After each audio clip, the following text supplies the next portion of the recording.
Bismillah ar-Rahman ar-Rahim. Hello, people, and welcome to Footy Judgmo. Welcome to a big stream before the Arsenal versus PSG. We spoke last week about Saka, world class. Husam has made a claim the last 2-3 days that McAllister is a world class midfielder. We'll talk about that. Chelsea are moving away from Osimhen. They're going for Delap. Is he good enough for Chelsea? There is the news about targeting Morgan Rogers from Aston Villa. And Arsenal versus PSG, Odegaard has to prove his worth today. And Saka again.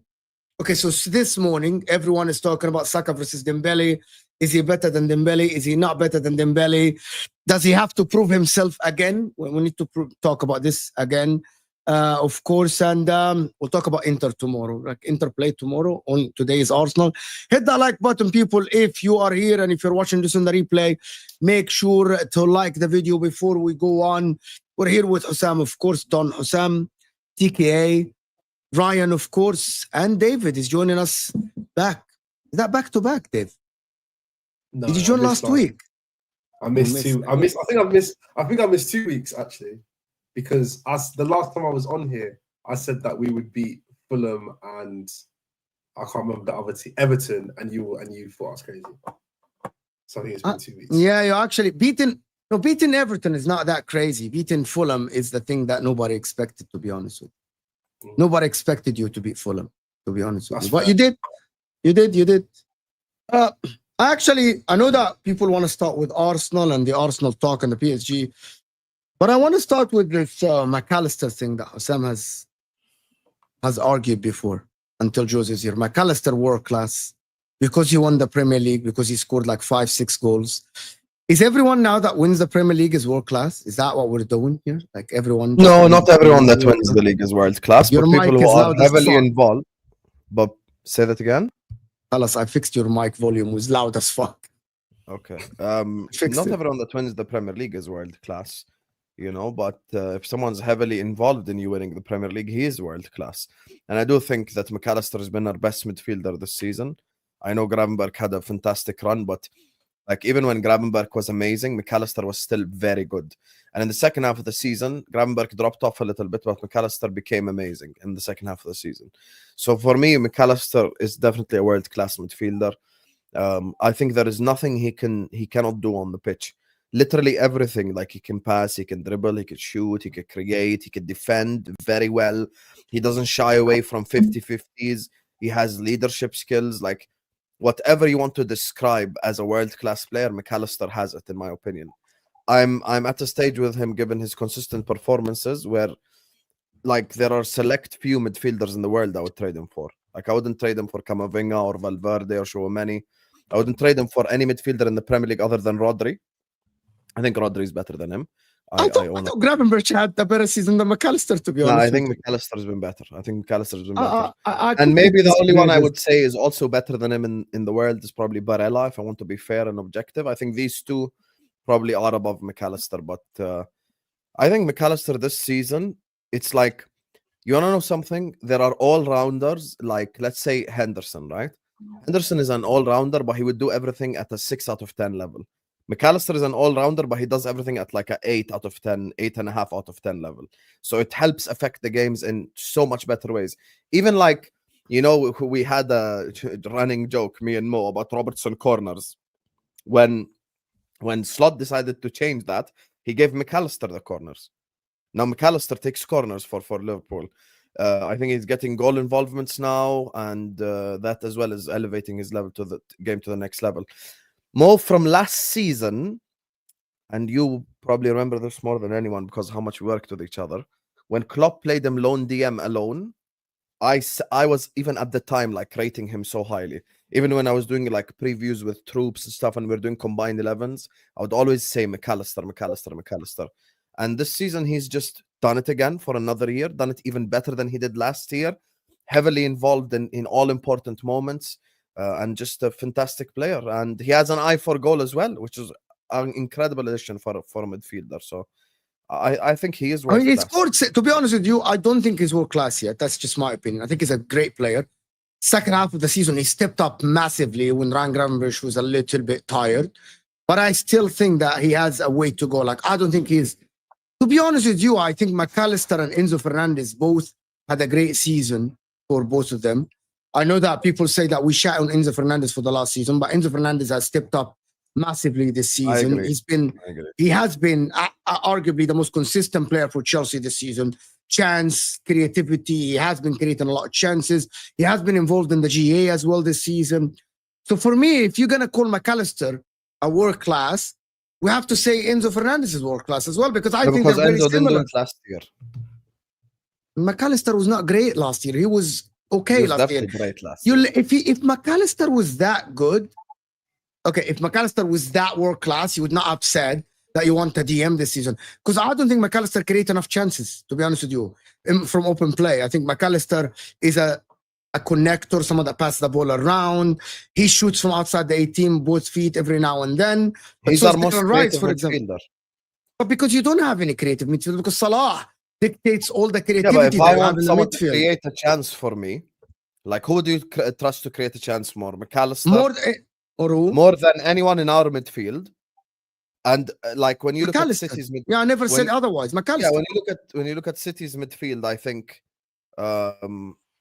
obviously Kevin De Bruyne is a better creator. Yes, 100%. You look at Arsenal's midfield, I don't think anyone creates better than McAllister in the Arsenal midfield. Really? Yeah, I don't think so. Okay, I'm not sure. I still think that Odegaard has dropped this season, but I still think he's way more. He's creative. He can create chances more than McAllister. McAllister is definitely better than Odegaard. Better than Odegaard. Yes, he is. It's based on this season, over the last season. Yeah. So we are doing a reactionary thing based on. No, I'm not doing a reactionary thing. We're talking about this season, and we're having a general conversation at the same time. Over this last 2 years, McAllister had you got McAllister last season at Brighton, his first season at Liverpool, and this season now. So it's it's literally like linear, just consistent improvement. He wasn't having world-class season at Brighton though. We're not going to do that. No, I agree with that. I'm saying he's just gradually becoming better. Like every year, he's just upping his game and upping his game. And I think he's good. I think he's good. I think the call's a bit early. The talent's there. I would say the talent's there. I hear it, but here's the thing. Here's the problem with the word world class. The problem with the word is it has no objective definition. Everyone defines it differently. Everyone has a different opinion of it. Like I think based off of performances, I think McAllister would get into like the Madrid midfield. I think he would get into the Barca midfield. I think he'd get into every midfield in world football. Like we're doing a combined 11 and the subject of midfield comes up. I'm vouching for McAllister to get into your team. You believe in no, do you know what? I'll be honest. I think you're number one. Stop. You're so shameless to come on the stream with PSG. Stop. You're so shameless to come to the stream with a PSG. I've wore a PSG kit on many streams. It's a nice tracksuit. I know I own the full kit. I've always owned it. You know, it's a nice one. So shameless. Paris. I called it rent free. I want to know what Jordz said. I think if Spurs had the chance to give away the match to PSG, they would. You know, saying like your mic is cutting out. By the way, TK, your mic is cutting out. Is it only for me? Yeah, it is cutting out. No, he is cutting out. What did Jordz say? I didn't hear it. I was gonna say I think you're the only person that would say that. I think McAllister's been really good, but like David alluded to, it's only been 2 seasons. Yes, it's been linear improvement, and you are right. He's steadily got better and better. There's no doubt about that. But to say that, like when you just said, "Oh wait, he's definitely better than Odegaard." Like, yeah, Odegaard's had a bad year, but the 2 years prior to that, Odegaard was playing at a much higher level than McAllister was. So then for you to say, "Oh, he's much better than Odegaard," and just like fling off all these players doesn't really make no sense to me. And then when you said like, "Oh, he'll get in the Real Madrid midfielder," I don't agree with you at all there. Let's be honest. I know the recency bias against Arsenal. They looked a bit rubbish and so on. Yeah, he's not better than Valverde. Valverde, if you're talking about all-round midfielders, he's definitely not better than Valverde. That was a crazy shout. It's not crazy at all. I said he gets into the midfield. Whichever Madrid midfielder you want to take out, you could take out, you know. But at the end of the day, I don't think I'm being reactionary because I'm seeing, obviously I watch my team week in, week out. I'm seeing him, like, as you said, like, and you agree, even watching Liverpool from afar, he is improving like massively every single year. And like, for me, I don't just say world class to everyone. Like, I'm not sat here going like, "Oh, Kelleher is world class. Curtis Jones is world class. Szoboszlai is world." I'm not saying any of that. And I'm not the only one. Like, there are rival fans. Like, there are Arsenal fans I've watched. there are multiple fans who now like look at McAllister and go like, that's a world-class midfielder. And at the end of the day, listen, maybe I am saying it too early because we define it differently, but I do think he is like in the upper echelon of midfielders in the world. I think he's been unbelievable this season. Can I tell you something? Can I tell you something? McAllister didn't have even a better season than Enzo Fernandez in terms of GA or chance creation in a much better team with players around him. With all due respect, I was shitting on Enzo Fernandez. Enzo Fernandez has created more chances. Don't have Salah, though. But that's not so. Okay, so it's not. By the way, it is not our fault that you have a world-class player somewhere else. It's not our fault. That is not our fault, right? Like, to be honest with you, I'm not saying that McAllister is bad. I'm just saying the fact that you say he's world-class means he's an outstanding player and he stands up against everyone else. Like, he stands out. But that's not true. That's based on your because McAllister also for your team because you won the one league. of the things that works for my argument is the fact that he steps up. Can I just finish? Can I just finish? You know that Martin Odegaard still created more chances than him this season. The Martin Odegaard that has been shit this season still created more chances than him this season. You're going to come back and say that Martin Odegaard plays higher on the pitch. And we're going to come back to this argument. Enzo Fernandez doesn't then, because Liverpool play high on the pitch. Enzo Fernandez this season had more GA than McAllister, has created more chances, right? By the way, I mean, for you to say because McAllister has played good this season, Martin Odegaard had 18 GA last season, right? And he created abundance of chances. We didn't come back and say that Martin Odegaard is world class because we said you have to do something else.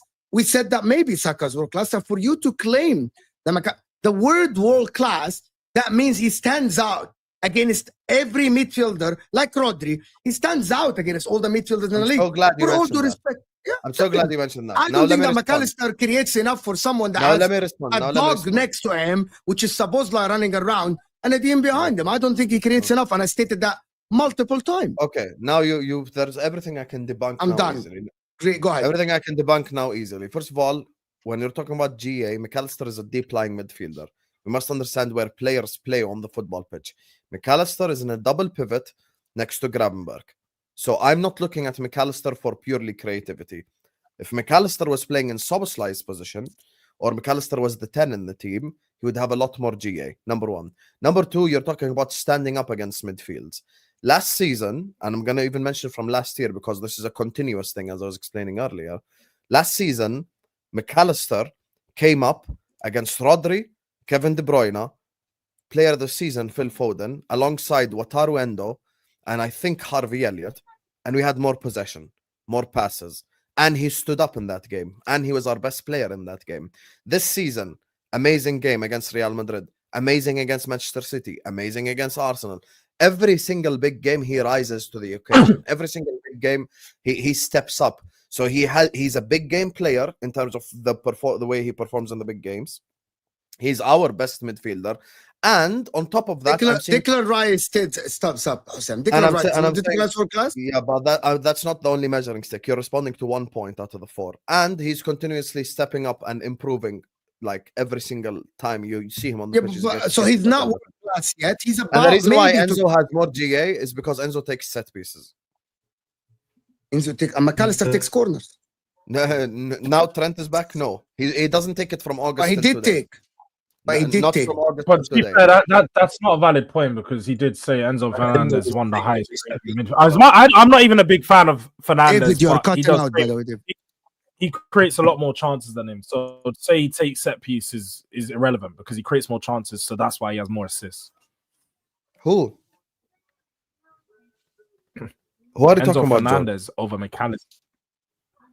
Yeah, that's my point. I'm saying he takes set pieces. By the way, you are the same one who say that set pieces is a weapon to have. It's very relevant. Taking corners is very relevant. Set pieces, he'd have more creative chances as well. But he doesn't. By the way, David is completely frozen. But he doesn't, Husam. Is Ryan frozen as well, or what's going on? Ryan, are you here? Are you guys going to talk, or just, do you need an invitation? Do you guys hear me well, or am I still cut Your mic is completely messed up. I'll change. Listen. Unplug your headphones, refresh. Just refresh with no headphones. Yeah. Jordz. Like, for me, McAllister is good and all, but because he won the league, I think we're doing the same thing that we do. That when a team wins the league, because his team won the league, we're saying that he's world class. But he's good. But that's not the reason. I gave you my. But reason. that is that. But I I disagree don't with think you. that's what Husam is saying, to be honest. I get what Husam's saying. I think that McAllister's been their best midfielder. I just think that Liverpool don't have a world-class midfielder at this point. Now, is it wrong to say that he's on the road to world-class and maybe another season at this level he'd be a world-class player? Probably will. Like, what McAllister has all the attributes to be a world-class midfielder. I just think you need to see it for a bit longer and maintaining the higher level of being. Also, I'd like to see him be your prime creator playing in that 10. I think he is a 10. When I watched him at Brighton, he always played off of the left. Yeah, I'd love 10. for that to happen as well. I'm the same. I think that is his best position. But at Liverpool, he's just sort of been playing the 8 and the 6. So I'd like to see him there, and I think you see him go another level. But I think if he plays in the 10. I think if he plays in the 10, he would get 10 plus assists with ease in the Premier League, and he would have a lot of big chances created.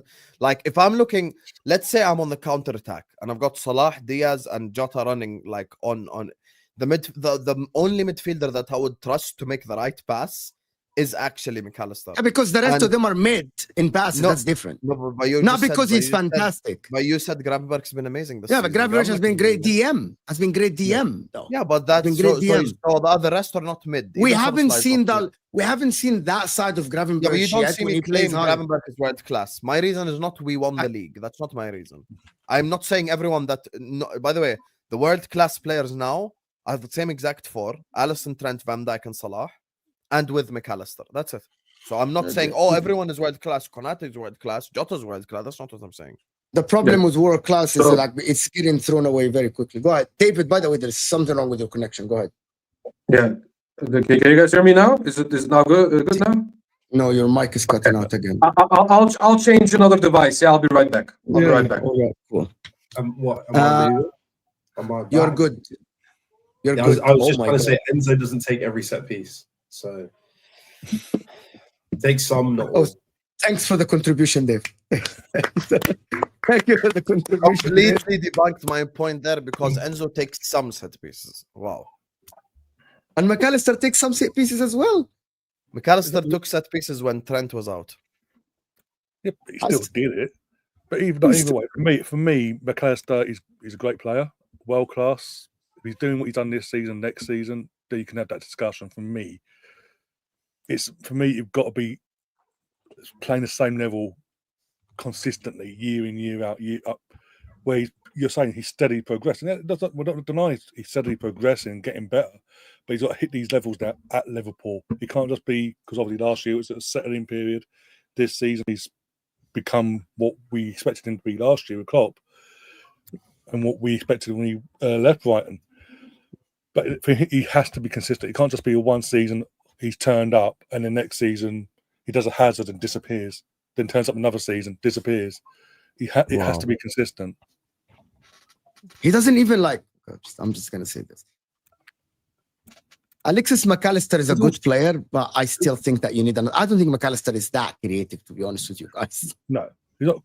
No, I don't think he has an eye for a pass like creative players. You know what I mean? I don't think so, to be honest. There's better technically created midfielders. I haven't seen it. Also, my question is, who is his competition at Liverpool for the creative midfield role? Nobody.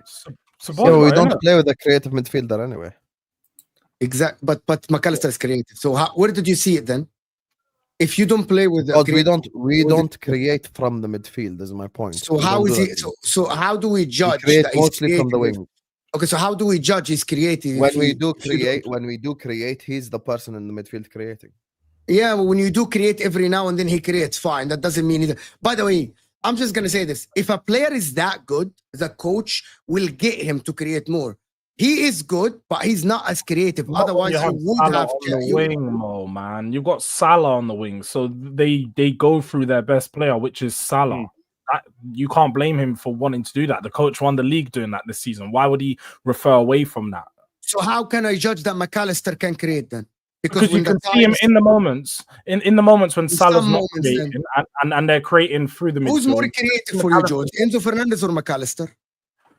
Again, you can say that Enzo Fernandez is more creative because he creates more chances and so on. I don't think you're wrong in that. But to me, if I needed someone to, get a goal for my team, who am I going to put in that creative midfield role? I'd put McAllister. I just think he'd be more decisive with his decision making in that final third. And also, he doesn't have to create for other people. He scores himself. I like a goal scorer. He shoots, he scores. That's what McAllister does. He actually is more of a shoot first and pass first type of player on the edge of the box anyway. He's not like Odegaard, who's going to do 6 fake shots to try and find a pass. He'll just ras it top bins, and it's not a problem. So, I prefer McAllister if you're me, but I get your point. He scored 5 goals this season. Enzo scored 5 goals as well, but we don't talk about that enough. How's my mic? Serious, by the way. You're perfect now, TK. Okay. I just want to say one thing, I feel like I agree with Husam with the point when he says McAllister is definitely one of those players that deserve more praise than he gets right now. I agree with the fact that he's definitely one of the unsung heroes at Liverpool right now. But when you said that he's been better than Gravenberch this season, you lost me there. You know what I'm saying? Because I feel like you wouldn't have been this consistent especially with your midfield without Gravenberch, and I feel like you would have survived. My question to you is, would you survive with a Gravenberch in your midfield or with a McAllister in midfield this season specifically? You know what I'm saying? I feel like you could have missed out on McAllister more than you could have on Gravenberch because he's been that consistent. He's been literally the midfielder that you've been searching for. But he hasn't been consistent. That's why I'm not claiming Gravenberch as world class. Gravenberch in the first 6 months of the season was like the best midfielder in the league, like number 1. He was just unreal, unbelievable. And everyone was like, Gravenberch is the best DM in the world. And then second half of the season, like a little bit February onwards, he's dropped off a little bit. McAllister in the first half of the season was very good. In the second half of the season, he's been amazing. So if I'm leveling it out and I say like Gravenberch in the second half of the season, he's been like good, okay, so like if I just level it out, I will say McAllister has been our best midfielder. I mean, I would definitely say he's been clutch, but I don't think he's been your best midfielder. I think it's still Gravenberch at the end of the day. I think clutch is important. I think clutch is very important. Like one of the things that pisses you off, because I know you, TK, and I work with you with Odegaard, is the fact that you don't think he's clutch enough. You are an Arsenal fan. You've watched it. Like as an example, Declan Rice is more clutch than Martin Odegaard. If you're looking for someone to step up in the big moment, Rice is a lot more likely to step up than Odegaard. And that's something that for me that matters. Because in the words of Mo, when I'm beating Spezia 5-0, fantastic.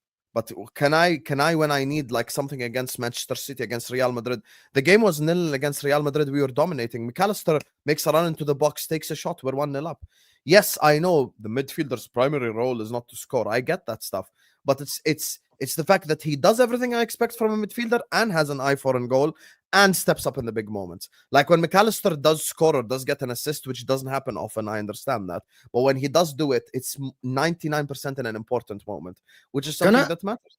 Can I ask a question? 2 different players. If you have one player to choose as an 8, you have a DM, you're going to buy a DM, you have another player, and you have to choose one player. Is it Declan Rice or would you choose McAllister? Oh no! This is not. Wait. What I don't get, Mo, is what agenda are you forcing here? Because first you just done him versus creative midfielders. Now you're doing him versus. Now you want to know why? Because he's complete. Clear agenda. Like this is crazy. You can't do this. If he's an all-round midfielder, why are you trying to compare him to 6 and compare him to? I'm gonna tell you. I'm gonna tell you. You have a DM. You get a number 10 to play. You have an 8 who McAllister played this season. Every single position he played was an 8, left 8. Yeah, and he roams around, but he plays left 8. Which one would you choose? Don't tell me I want to play Hold on. You think based on watching both for the last 2 seasons, McAllister is a better 8 than Declan Rice? Rice is a better 6. I'd agree. But Rice hasn't played a 6 for a while. Doesn't mean he played 6. He played 6 for like 6 years before he went to Arsenal at West Ham. It doesn't it's besides the point. We know what level he can perform at. And he played 6 last year when Jordz would when in the words of footy judge Mo, McAllister won. Declan Rice won 7 man of the matches playing 6. And then he went to be an 8. He performed against Real Madrid in 2 games. He performed last season as an 8, by the way. Came clutch for Arsenal for multiple games, scoring goals from the 8 position, where Jorginho plays at the 6, right? That is what I'm talking about. That you don't like, so you're upset. No. I said Rice is a better I don't want a McAllister's better specific. I don't want a specific answer, by the way. No, If you you do think want that it the is your answer of- opinion. You want Rice If versus you- McAllister, which is not happening because me and It Jordz is happening, but agree. you don't understand. Rice is I think Rice you're is a better dodging the six. question. You're dodging the shouting question. for no reason. Rice is a better 6 and McAllister is a better. I want to 8. know what McAllister done to Mo. That's really what I want to know. I don't know. He You wanna know? clearly I has don't something hate against I'm gonna Argentina. tell you. I'm gonna tell you the Oh, problem. he The hates problem Argentina. with this. The problem with this is that you guys are saying, yeah, but McAllister is Rice is a 6. Well, he has played more as an 8, right? In this season and last season, he has played more than 8. So I'm judging him based on that. If he was crap at 8, I'm gonna say yes, he's better than at a 6. But he doesn't play as a 6. For example, let me give you an example, which comes from the player you guys are talking about. Who's a better passer? Hold on, let me, Husam. You said don't interrupt me, so I didn't. Or Rice in passing? Hold on. Just this one thing. No. I'm not gonna answer you until I finish my point. I'm gonna answer you after. We can actually now go in depth for it. You guys say that McAllister is a better 10, all right? Am I wrong that you all said that is a better 10? I don't Right? think Yeah. so. Yeah. Okay, not you, David. Jordz and Husam said 10 than McAllister is a Then who? than him as an 8. You guys need to see him as Oh, a I 10, think right? I think yeah. Great, fantastic then. But we don't judge him based on him being a 10. We judge him based on him being an 8. Because he doesn't Right? play there. Why? Yeah. Right? Exactly. And Rice, for the majority of his career at Arsenal, has played at an 8. So I'm judging Rice. Let me finish this point. I'm judging Rice as an 8. If you guys think he's not a good 8 in comparison with McAllister, that is fair enough. I didn't ask about is Rice good at a 6 or not. That is not my question. My question is Can I very answer simple. my question? Right? Who's a better passer, McAllister or Rice? Passing strictly. On the field, of course, McAllister. Okay, perfect. Your question is the following. I'm gonna repeat it verbatim. If I have a 6 and a 10 and I need an 8, so let's establish now I've got a 6 who's gonna stop counterattacks and defend. I've got a 10 who's gonna create. What do I need the 8 to do? To be complete and to pass the football, which is why McAllister is better than Rice. Okay, Done. I can Easy. respond to this very simple, right? I can respond to this very simple. If I have a 10 that will create and I have a 6 that will destroy and also pass the ball, someone like Thomas Partey, right? Someone that will destroy, pass the ball. I would rather have a box-to-box midfielder like Rice that can help my defensive midfielder defend. So we all here agree that Rice is way superior. And the difference is massive between McAllister and Declan Rice defensively, right? And ground cover. He's quicker, he's stronger, he can tackle better, he can When you say intercept massively, do you know that's not necessarily true? Just because if you look at McAllister, he played when he played deeper Fine, last year, can argue. he had some of the highest numbers in the league for like. Yeah, he played that Liverpool. And when Rice played, he was second in player of the year. Rice is amazing. That's not my point, TK. He made it seem like it was. That's like why I said Rice is a better 6 than Okay. McAllister. I don't. Rice is a better destroyer. Okay, I'm gonna play Husam's game. Rice is a better destroyer, right? Yeah. Is that good? Yeah, Rice he's is a better in 6 cover. general. Rice is a better box-to-box midfielder. If you want someone to cover the ground, let me finish. If you have a 10 to create and a 6 to destroy and pass the ball to the 10. Yeah. Right? But Am why I wrong did to you say that? define? No, but your definition is wrong. You shouldn't define box-to-box midfielder as someone who covers. That's not a box-to-box midfielder. No, it's not only. There are other. By the way, there are Box-to-box other. midfielder is literally. Let's look at the best example of yes. box-to-box midfielder in Premier League history, Stevie G. That's definition of box-to-box. In order to be box-to-box and be effective, you have to be complete. And McAllister is complete. No, I think the best box-to-box midfielder was Frank Lampard, without a shadow of a doubt, because of the number of goals he scored. Stevie G is different. Same type of players at different points in their careers, but they played very Stevie G is more. I can actually think that Stevie G is more. But you mentioned defending. You cannot talk about Lampard and then say defending. Because by the way, Lampard, Lampard, that's what you do. That's what people misunderstand. Because so you think Lampard defended with Makelele and SDN? No. Because people didn't watch a lot and people forget, and because Lampard scored a lot of goals, people forget the work rate that Lampard used to put on the pitch and tackling and intercepting and all of this. Because you say that he doesn't defend. I'm just literally responding to you. Box to box. Lampard used to defend a lot, broski. Box to box, from definition. Box to box. Someone who defends and who attacks. That's a box to box midfielder. Someone who is, by definition, Frank Lampard is number one in the history of the sport. Everyone who here grew up watching John Obi Mikel, Makelele, and Essien. Footy Judge Mo is trying to convince us that Lampard defended with them. Imagine. And I'm the one that's going Without we have David here, without a shadow of a doubt. Yeah, he Without a does. shadow of a doubt. I mean, he did, but not as much. You know what I'm Yeah, saying? but Like He did Steven defend. Gerrard is out here tackling the right back, carrying the ball to the right winger, making a cross, and all this, and you're comparing that to Lampard with But yeah, Makelele. you had nobody. That's the difference. Makelele is better than all defensive midfielders in Liverpool's history. Can we go back? Can we go back to Declan Rice, guys? We got 900 people in the house. Big up everyone that joined us from the football terrace. Rice is the better Habibi, player. you give me the answer. The problem is, to be honest, the two Arsenal fans, I am talking my objective, and both of them are like, what is going on here? Thank you, guys. I mean, Great, if to be you want my honest opinion about both players, I feel like overall Rice is still the better player because he's more of a physical specimen compared to McAllister. Like you said, he has the physicality, he has the defense above McAllister in any way, in my opinion. And not only his physicality, also his interceptions. I feel like Rice can get between anything. You know what I'm saying? Even a very strong relationship, Rice is between those two. You know what I'm saying? You know, so Rice is one of those players. So for me, if you just need to weigh McAllister's offense with Rice's defense, and for me, if we compare every attribute that both players have, for me, Rice is still the better player than McAllister. But I don't want to sit here and disrespect McAllister because I do rate him. I just don't feel like he is world class yet. I feel like he is one tray removed from being that world class player because he has been pretty consistent. I just need him to be one of the guys of Liverpool, and I feel like Gravenberch has just outshined him this season. You know what I'm saying? As a midfielder. Okay, so that's perfect. Would you say Partey has outshined Rice this season? He definitely did. Yeah.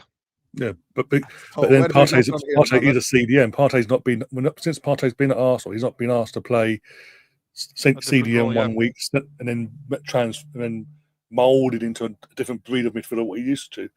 Whereas Rice, throughout his whole career, he's gone from playing at centre back at West Ham when he came through, CDM when he came to us, and now he's been straight since from the second he's walked through the door.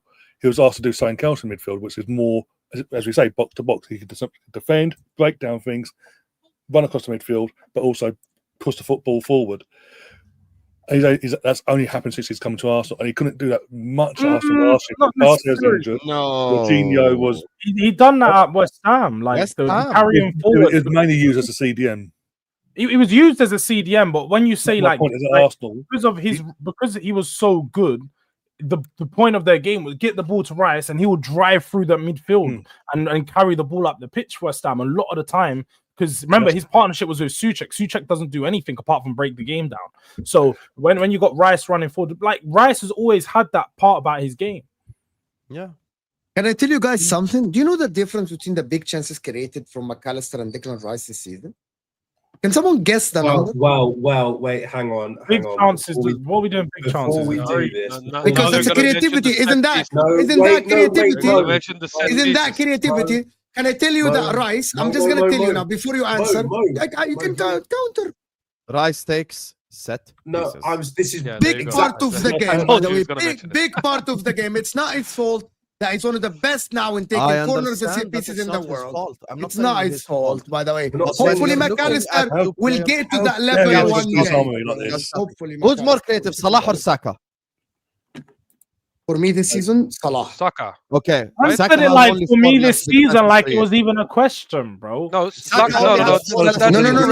Because I'm Saka even like it was a Can toss we not up. talk over each other? Maybe. Overall, hold on. Overall, Saka is more of a chance creator than Salah. Yes. This season, Salah has developed a new part of his game, which is called chance creation. That's why Salah this season, I'm gonna repeat it again for the people that don't understand.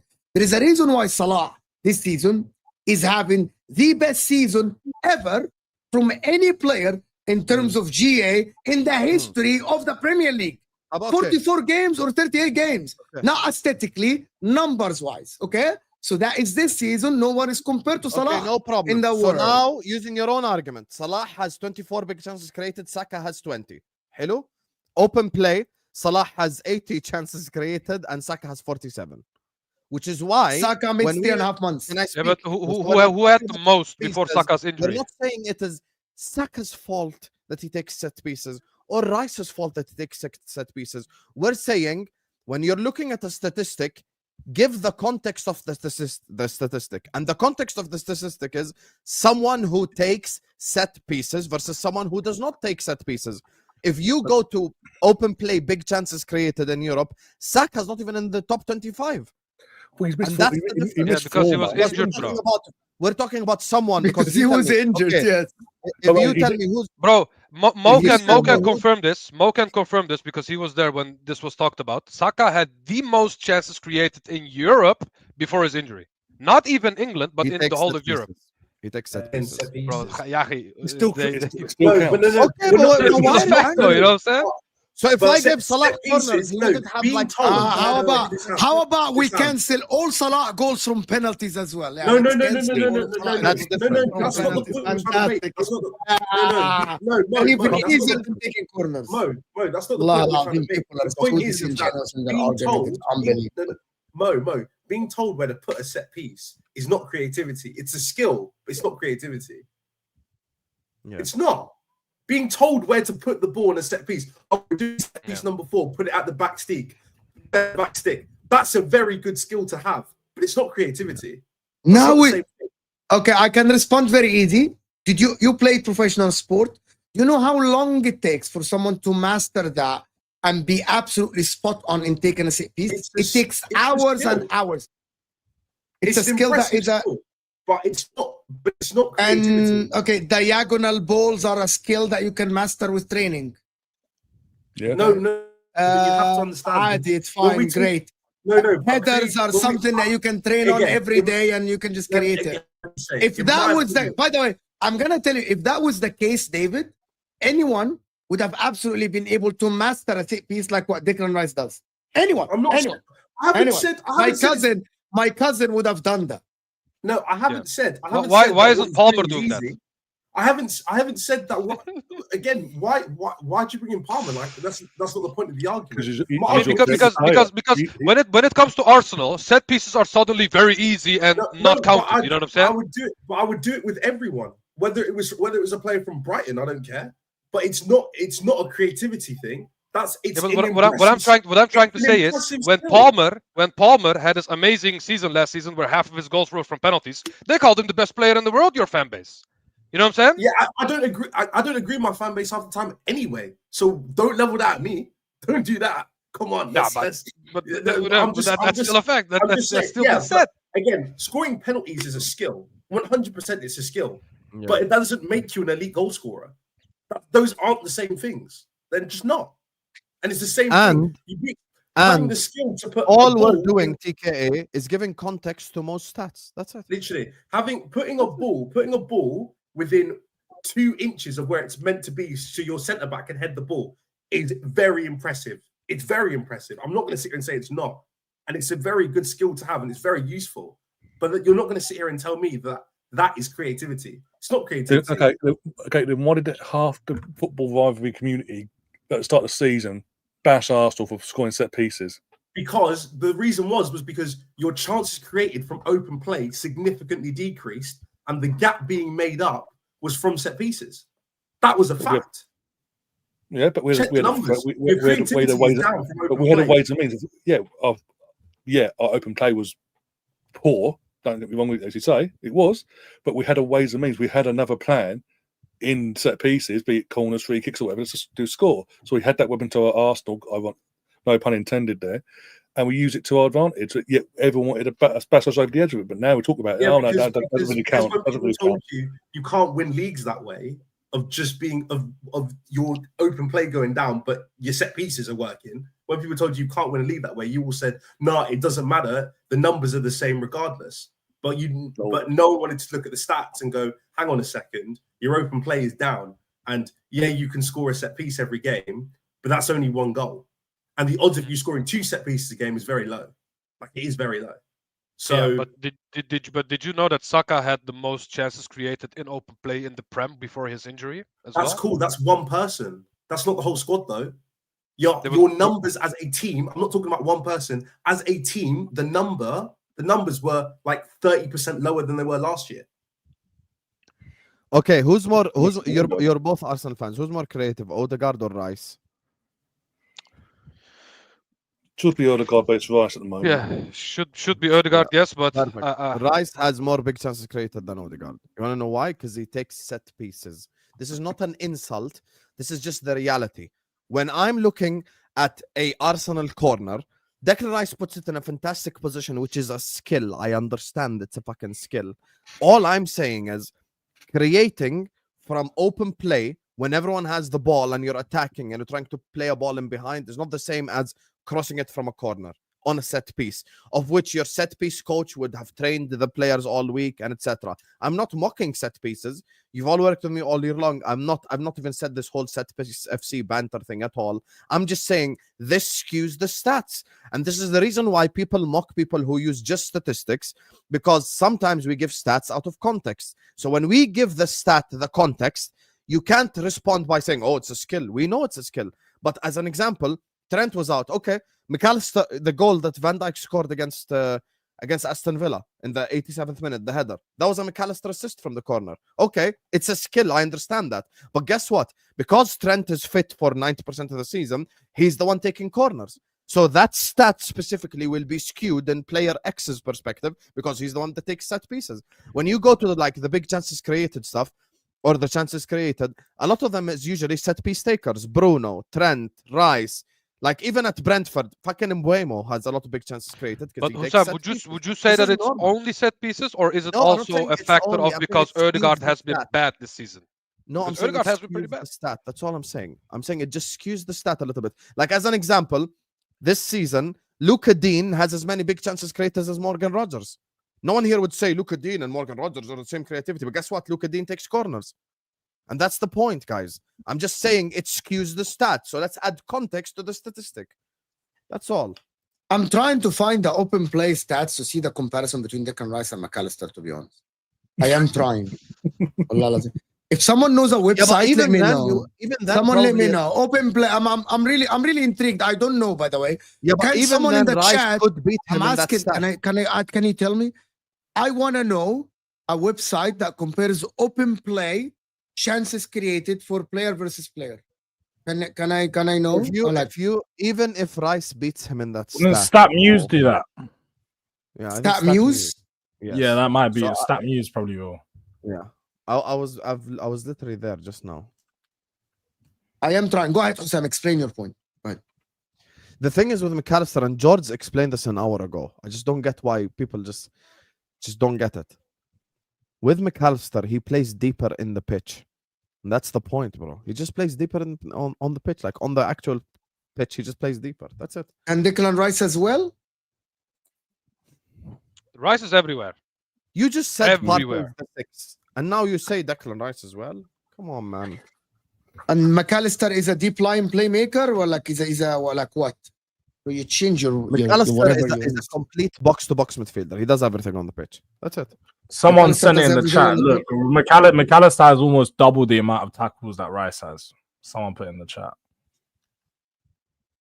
Is that tackle successful? Rice tackle 22-1, McAllister 95.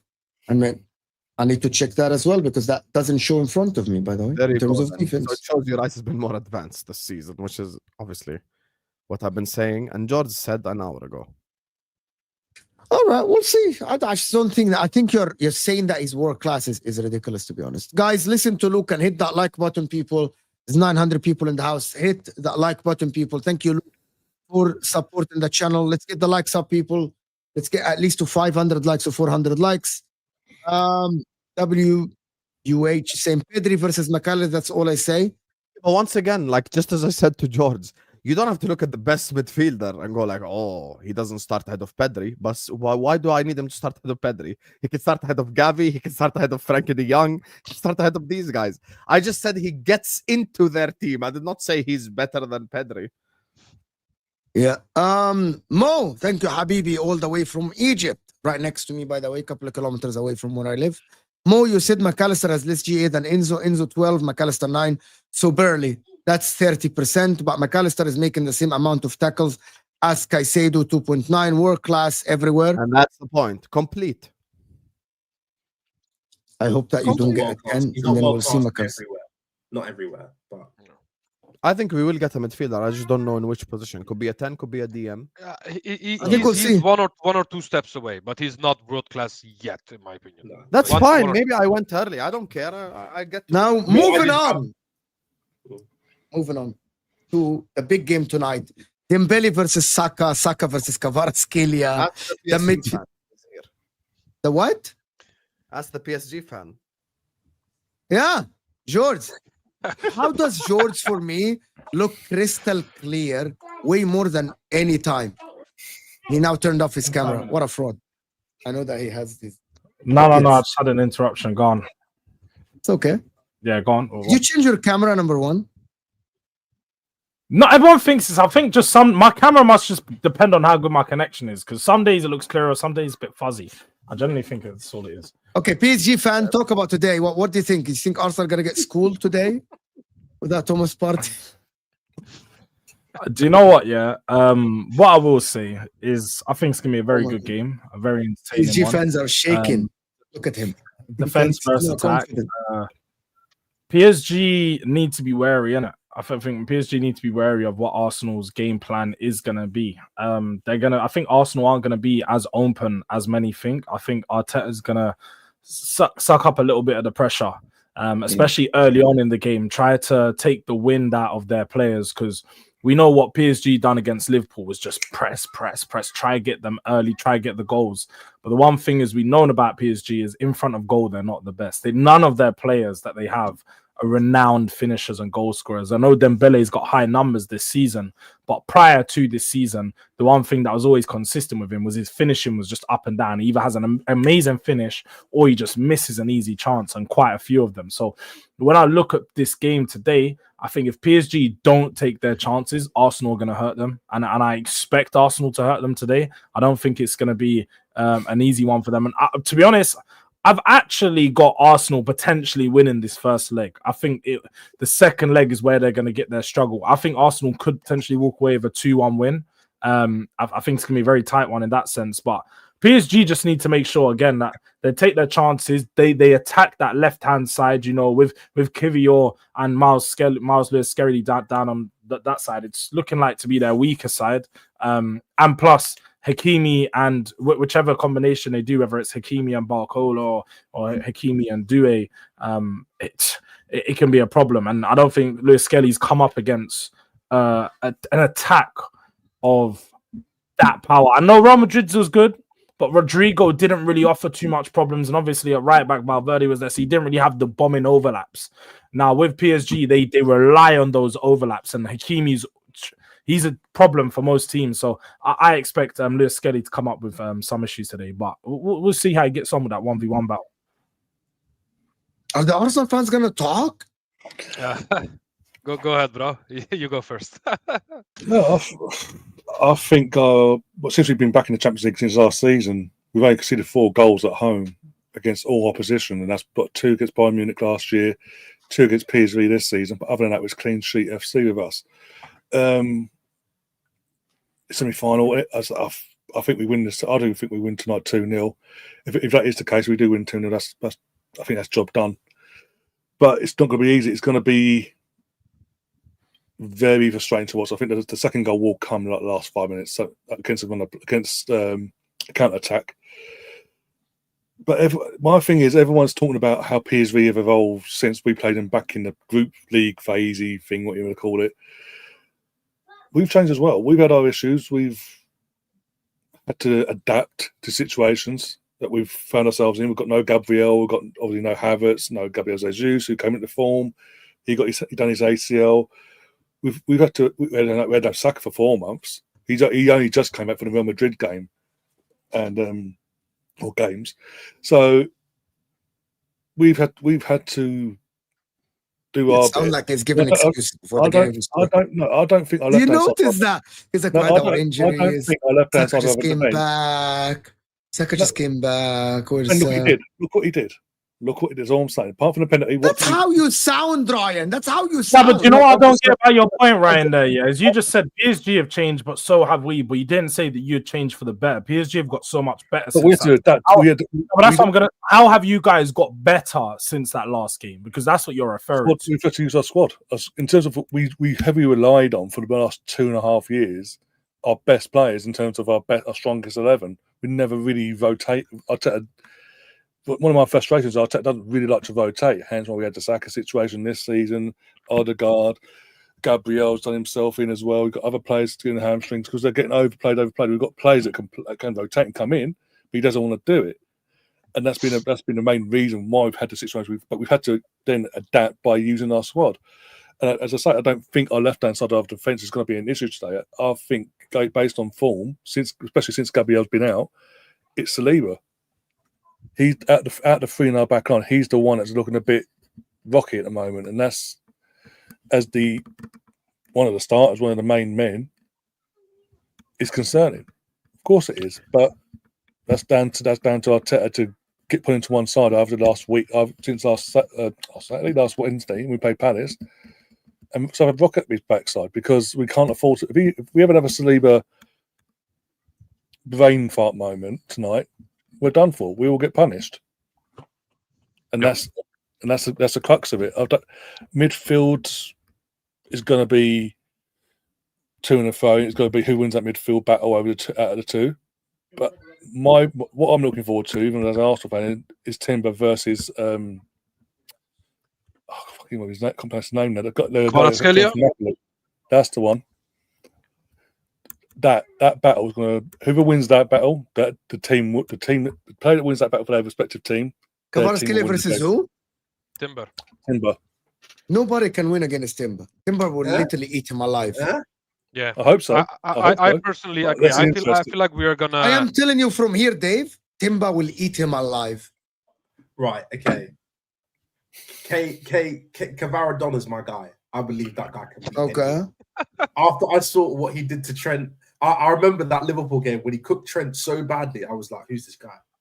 And ever since Trent cannot defend. He cannot defend. I know. But ever since that day, I've looked at him and said, "That man can beat anybody. He can beat anybody." And I believe that he could beat Timber. The thing that annoys me about this, right, is I'm in two minds because my football brain says Arsenal are winning the whole Champions League, so they can't lose to PSG. But my other brain is saying, like my heart wants you guys to end up like the 100 man that would fight a gorilla. That's what I like. Realistically, that's the rival in you. Yeah, Timber has been that gorilla that fend off 100 men. You know what I'm saying? He has been, bro. Timber is the best defensive right back in the world right now. The best. Considering he missed the entire season because he literally made his debut in 45 minutes. He had to go off on an ACL last season. Considering all that, he's come back and his first full season after an ACL, he's arguably probably the best. Fans love a story, innit? Like you guys just it's facts. How many players come back from his ACL? How many players that have ACLs come back and have that effect that he's had this season? Close the door. Again, like and by the way, the last time we played, I'll give it to him. He's very good, and I'd say defensively he's probably the best right back in the Prem. But I can't think of anyone who's like I can't think off the top of my head who'd be better at right back. But I don't watch the other leagues like religiously, so I can't say he's better than this guy or that guy. Can I ask you an objective question? What do you think of Calafiori defensively overall? I've not been that impressed with him, to be honest. Like as a player overall, I've not. But I haven't seen much of him. This is the problem. He's been injured quite a lot. I agree. And Jordz, what do you think? He's okay. Doesn't pull up as defensively. I mean, Calafiori. I think he's okay. Like I generally don't think he's that good defensively. Like he's all right. Yeah. What I'm trying to say is the last time we played PSG, and I know they didn't pick up their form yet, and the Kvaratskhelia was not there, Dembele was suspended, but we played with Calafiori at left back against them, and we got a clean sheet. And the one thing about Calafiori is he is a bozo defensively. He's been very shaky defensively, and I feel like all things considered, Skelly has been better defensively than Calafiori overall. So yes, we can talk about Skelly being exposed, but I feel like we have a better back line outside of Gabriel, of course, because Gabriel has been our best defender. When it comes to our fullbacks, we have the better fullbacks right now than we had the game before. So for me, it's one of those situations where, yes, Skelly is young, but he is, in my opinion, much better defensively than Calafiori. So for me, I feel like we are going to bully them today. Today is going to be boys versus men. We are going to show our physicality, and we are going to bully them at the Emirates at the end of the day. I feel like we are going to get another clean sheet, and it's going to be 2-0 again. today. Jordz, We're gonna make. Jordz, these men need to get. Like, it No, actually needs to David, you don't know me. I am normally a very realistic Arsenal fan. Very No, realistic. you guys, they don't I exist. cook my players, I cook my manager, but I feel like This is we the are problem, gonna man. bully them today. We are gonna bully them today. Bro. You think you're going to be a team that just absolutely the 2 times they played Liverpool, they pummeled them. Yeah, let's have it right. Like pummeled them. I know Aston Villa had a good second leg against them, but let's have it right. PSG don't perform that way in the second leg if they don't have as much of a buffer in that first leg. They always knew that they were going through. I think. Like, you make a good point about Skelly. I've never really watched a game and think, yeah, Skelly's had a really hard day today. You're right about that. I think Skelly's, he's done all his matchups really well. But again, like you said, early on in the season, it was a different combination. Now it's going to be a different combination. Plus, these players are playing together. When you played them early on, Desire Doué, these players still haven't early into their season. They're just warming up. Nah, he's not warming up. He's that guy. He's really he's got that desire. Yeah, I will say this as well. PSG, they had a chance. They had the chance to complete the invincible season in France this season. Since they've won the league, they've thrown it away because they're focused on this.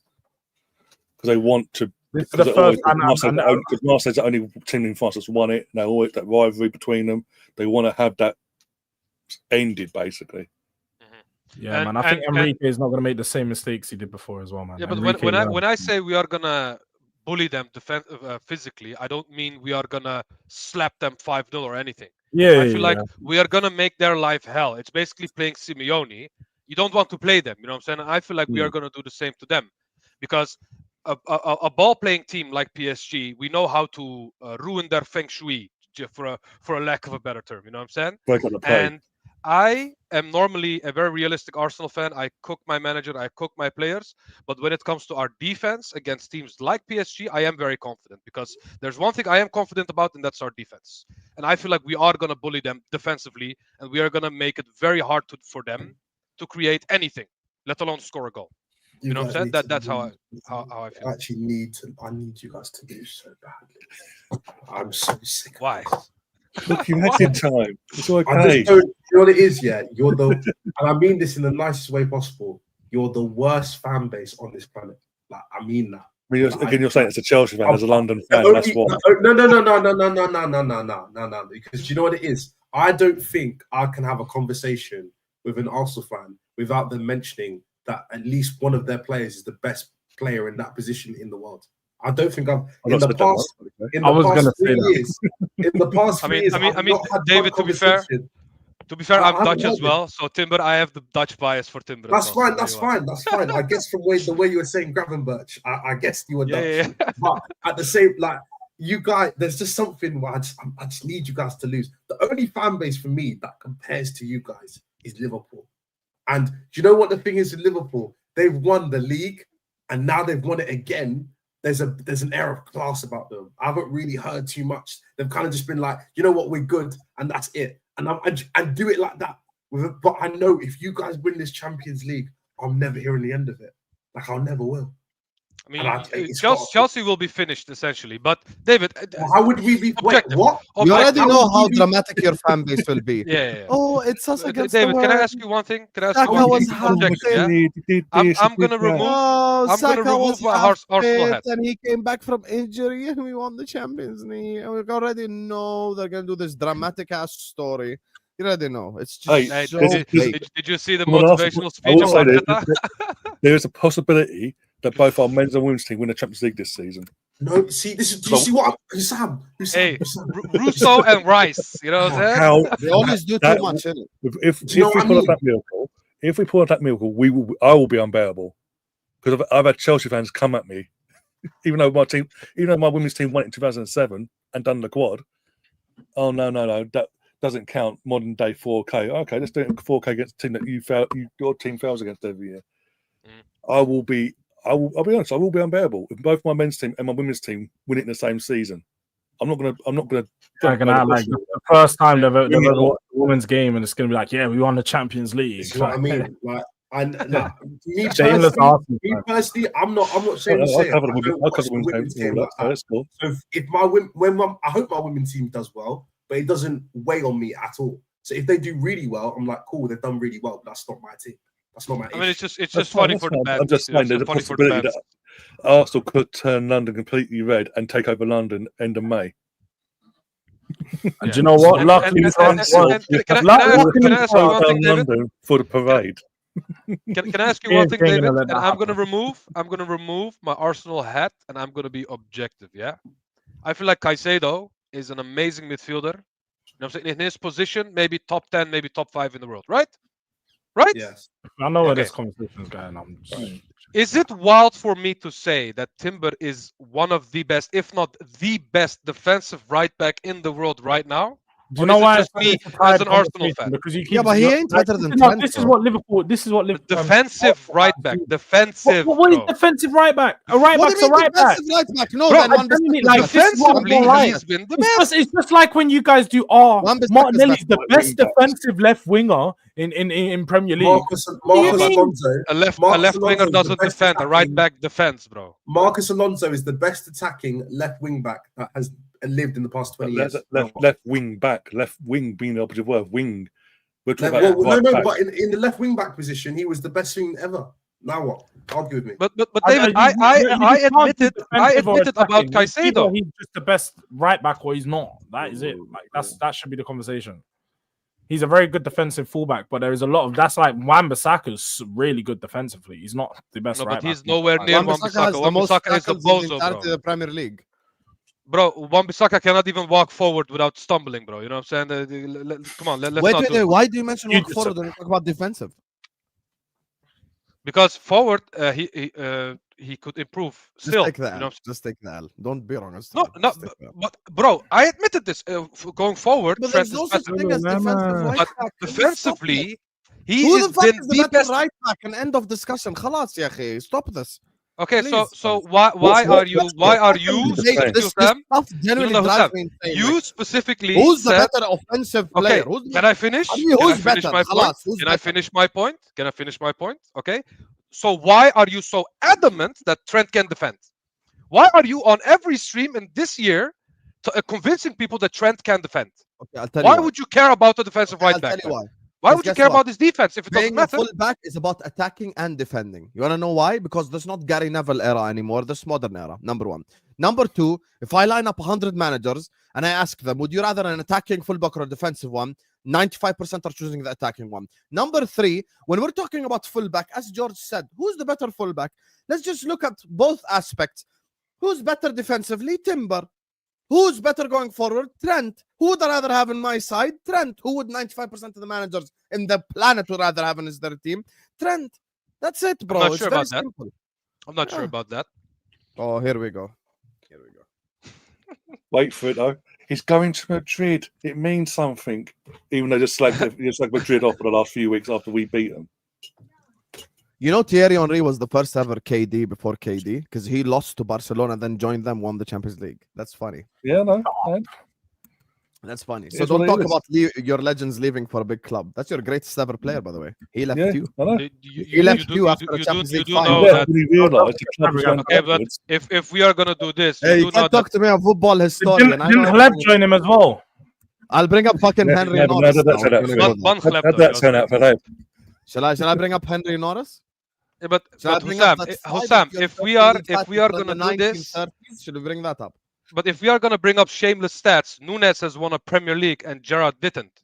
So what do we? Where do we go from here? You're the one bringing up shameless stats, not me. No, you are bringing up shameless stats by calling Henry KD, bro.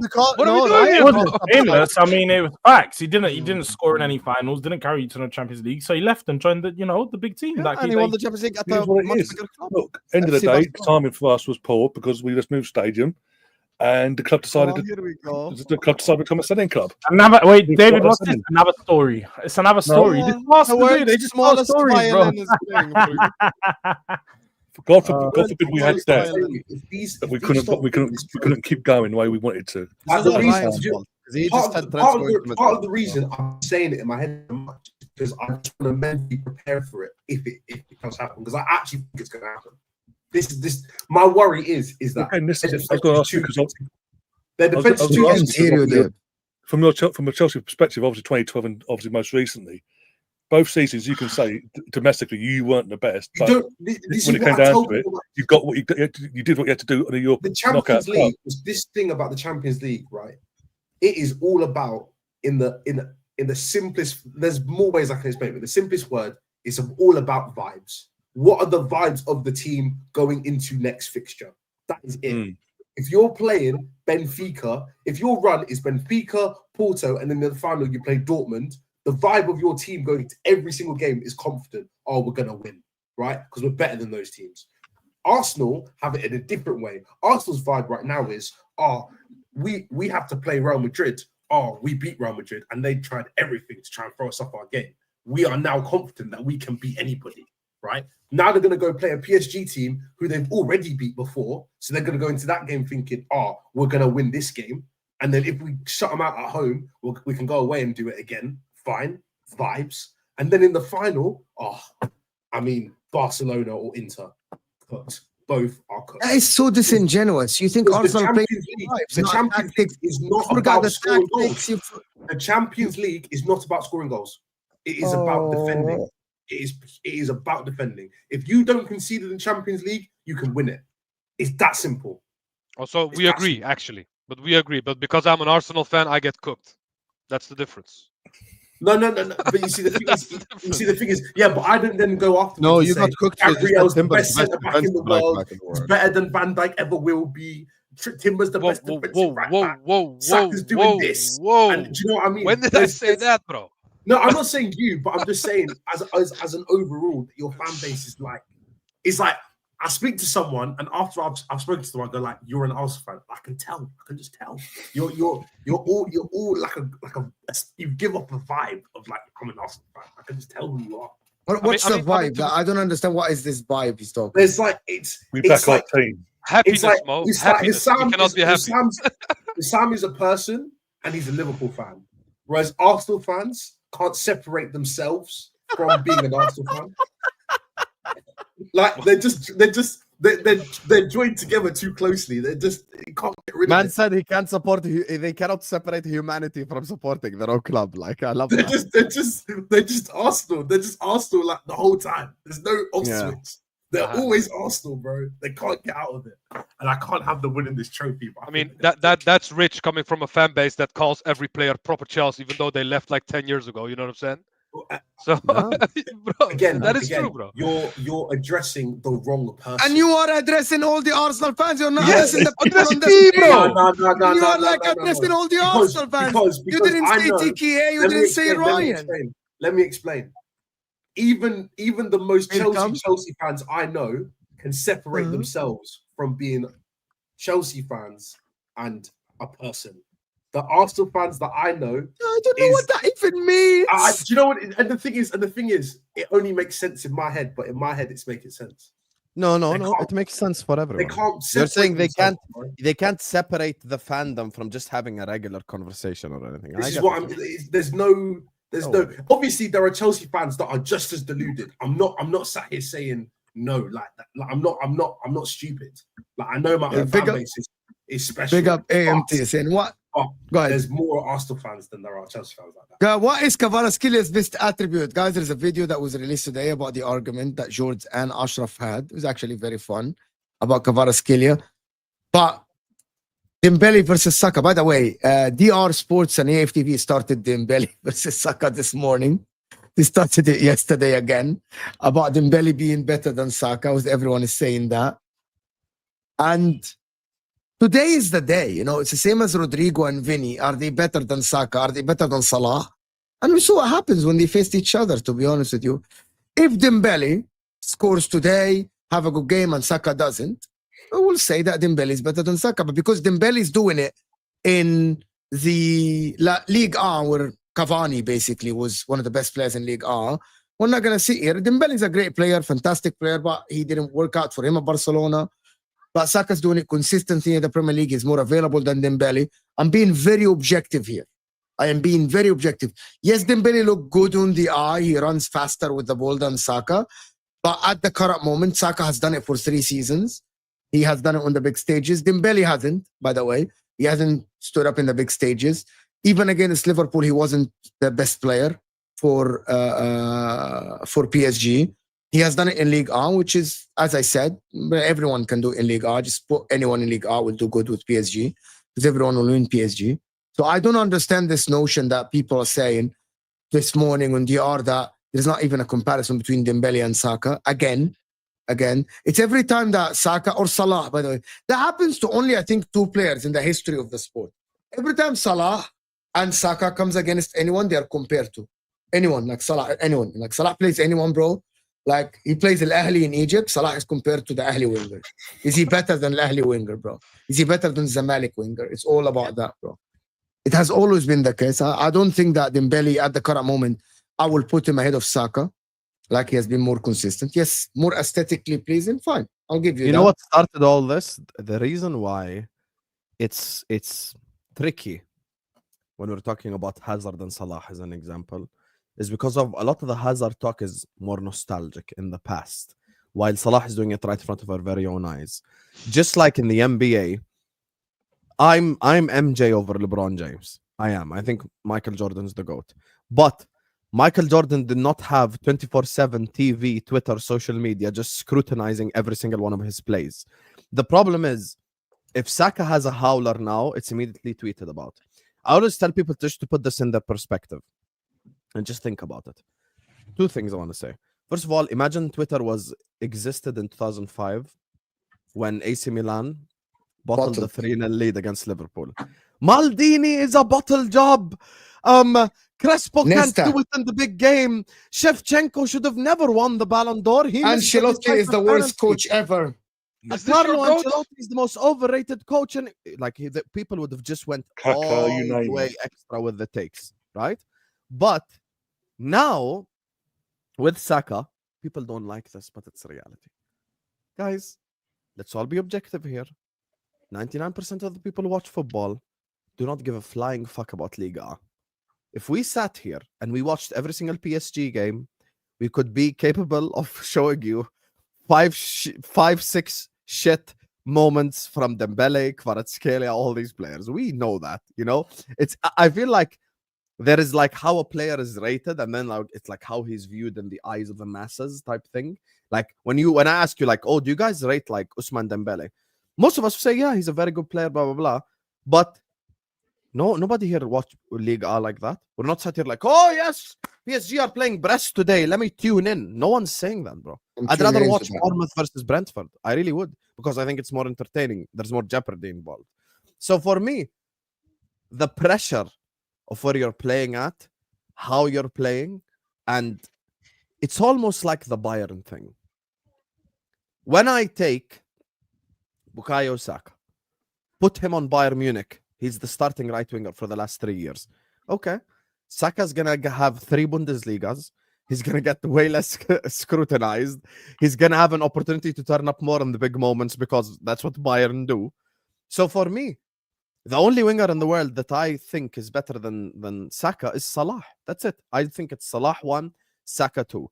Now, my honest opinion, once again, we had this debate last week. I don't want to open up that can of worms. Yeah, we're not going to do this. I just prefer Kvaratskhelia. Like, it's just my personal thing. Like, it's just preference.